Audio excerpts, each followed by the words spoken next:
નમસ્કાર, હું ચિરાગ ટીવી9 ન્યૂઝમાં આપનું સ્વાગત છે। બીજેપીના પૂર્વ એમએલએ મધુ શ્રીવાસ્તવની કોંગ્રેસના નેતાઓ સાથે મુલાકાત થઈ ચૂકી છે। વાઘોડિયા બેઠકના પૂર્વ એમએલએ અમદાવાદ કોંગ્રેસ ઓફિસ પહોંચ્યા હતા। કોંગ્રેસ અધ્યક્ષ શક્તિસિંહ ગોહિલ સાથે લગભગ અડધા કલાક સુધી તેમણે ચર્ચાઓ કરી છે। હવે મધુ શ્રીવાસ્તવની કોંગ્રેસમાં જોડાવાની અટકળો તેજ બની ગઈ છે। 2022 વિધાનસભા ચૂંટણીમાં ભાજપે તેમને ટિકિટ કાપી હતી। ભાજપમાંથી રાજીનામા બાદ અપક્ષ તરીકે તેમણે ઉમેદવારી પણ કરી હતી। 97 થી 2017 સુધી ભાજપ પક્ષથી વિધાનસભામાં ચૂંટાયા હતા મધુ શ્રીવાસ્તવ। વધુ વાત કરવા જોડાશે અમારા સંવાદદાતા નરેન્દ્ર। શું છે વધુ અપડેટ?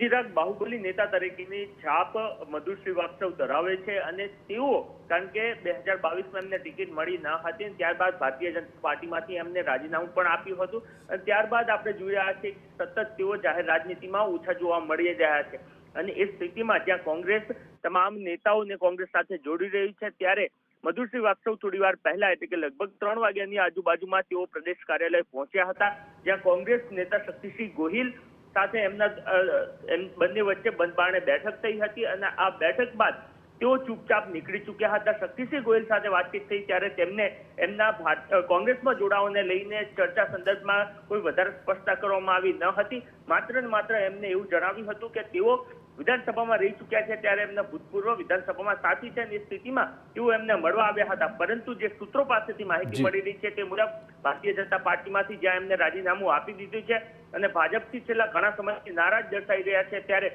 થોડા સમયમાં કદાચ તેઓ કોંગ્રેસમાં જોડાય એ પ્રકારની શક્યતાઓ જોવા મળી રહી છે।